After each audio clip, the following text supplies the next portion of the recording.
Hello, and welcome to Boring History for Sleep. Tonight, we'll be taking a quiet walk through the smoky streets of Victorian London. Not the carriages or gaslights you've seen in paintings, but the damp alleys behind the fine houses. The narrow stairwells and the quiet, ceaseless labor that went unnoticed.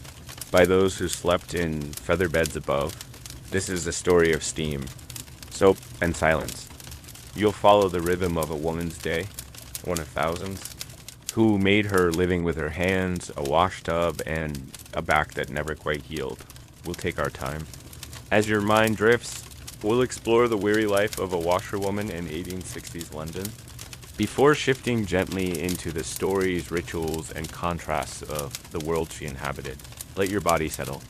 There's no need to stay alert. Let the fog roll in, and imagine yourself in a basement below a city that never stopped churning. Why, it sucked to be a washerwoman in Victorian London. Imagine it's just before dawn, and you're already awake. You're not sure whether you slept. It's hard to tell. The air in your room is damp and close. A thin draft runs along the floorboards, and you keep your socks on through the night. Always. The bedding is heavy, but never quite warm. A patchwork of worn quilts and reused ticking. Your body aches. Not from anything dramatic, just from the slow, daily erosion of lifting, bending, and wringing that begins. Again. Today, you live in a small room with two other women.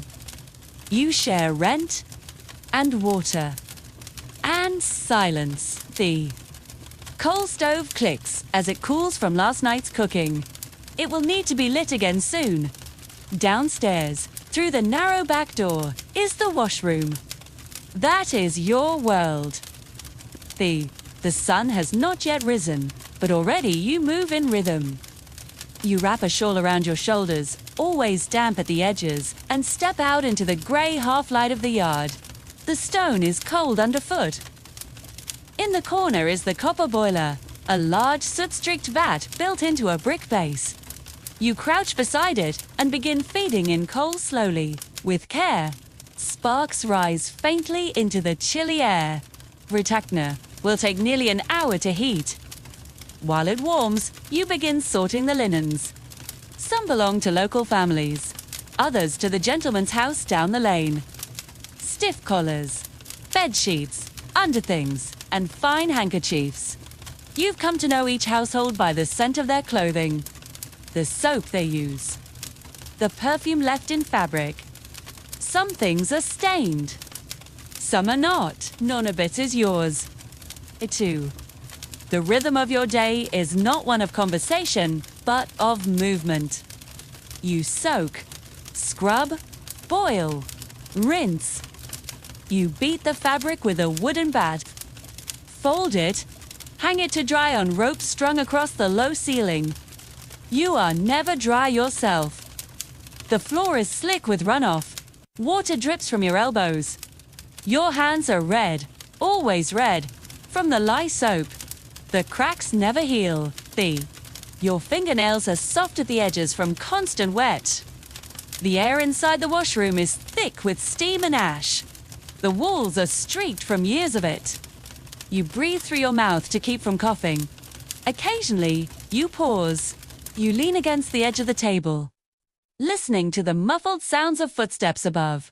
Life goes on overhead in polished boots and clean cuffs. You will wash those cuffs tomorrow. The neighbors are loud sometimes. A baby cries next door. A man shouts, then is quiet again. The rhythm never changes. You eat standing up bread and broth, usually, and sometimes nothing. And then the rinsing begins again. 2. Each piece must be wrung out by hand. You twist it hard until your arms shake, then hang it and move on. The water never stops. Neither do you. Afternoons are quieter. The fire burns low. The linens dry slowly. You iron with heavy cast iron presses that must be heated on the stove. They are hot to touch. and you've learnt, through burns and blisters, how to hold them just right. VI. By evening, the washroom smells of scorched fabric, boiled starch, coal smoke, and sweat. You'll carry the clean bundles wrapped in muslin to the front gate. Leave them there. Rarely are you thanked. Sometimes there are coins, sometimes not. But tomorrow, the same clothes return, newly worn. And it all begins again. The wash. 4 ladies who wear gloves, 4 gentlemen who smell of cigars and port. Oh, 4 children who will never touch a washtub. You wash. Because it is work. And because it is quiet. And in that quiet, there is a strange kind of peace. A rhythm. A routine. One that soothes, even as it wears. As the sun sets behind the chimney stacks of the city, you hang your shawl to dry beside the stove. Your fingers still faintly puckered, your back bent, and your hands rough, and you sleep. If the night is quiet, ready to rise again before the sun. Let the steam settle now. The day is done. The washroom grows still. The copper cools. And your world is quiet once more. The life or legend, Charles Dickens. Let's step away now from the clatter of laundry tubs and the slow drip of drying linens, and walk a little further down the cobbled streets of Victorian London, this time toward a flickering candle behind a desk, toward ink on fingers and stories that moved quietly. Through the fog. This is the world of Charles Dickens. You likely know his name, perhaps even a few of his characters: Oliver Twist, Ebenezer Scrooge, Miss Havisham in her faded wedding gown. But Dickens was more than a writer of tales. He was, in many ways, the quiet conscience of his era. A man whose pen never quite stopped scratching at the hidden corners of society. He wrote not from imagination alone, but from memory, you see. Before he was a household name, Charles Dickens was just a boy, and not a wealthy one. He was born in 1812 in Portsmouth, to a family with gentle ambitions but modest means. His father, John Dickens, worked as a clerk for the Navy Pay Office, respectable but precarious. And then the debts came. When Charles was just 12 years old, his father was arrested for unpaid debts and sent to Marshalsea Prison, a place that loomed large in Charles' memory.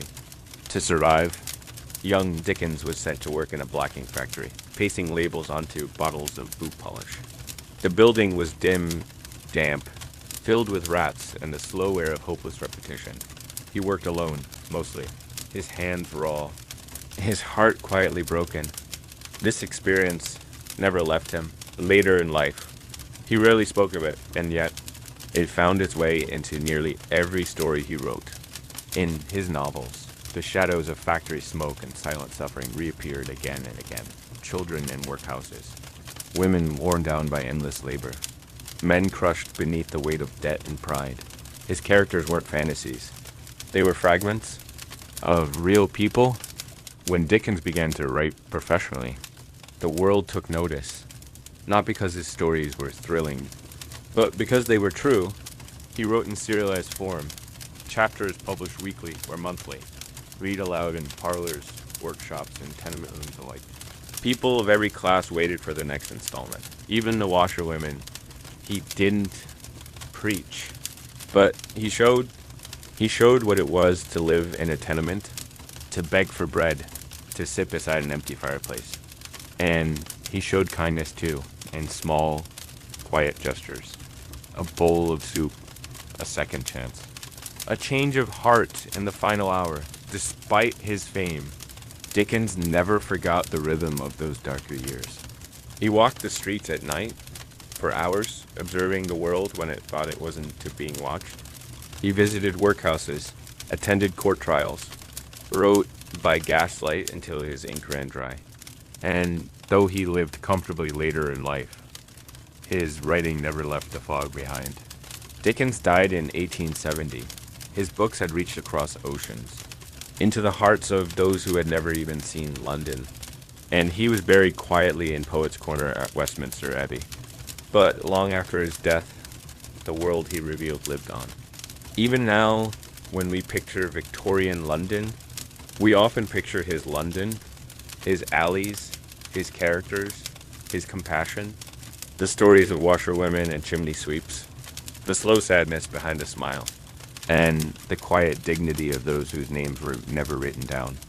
That was Dickens. And in the hush between paragraphs, in the soft sound of paper turning beneath a single lamp, his rhythm still lingers. Let it linger with you now, as the street lamps glow and the fog settles again.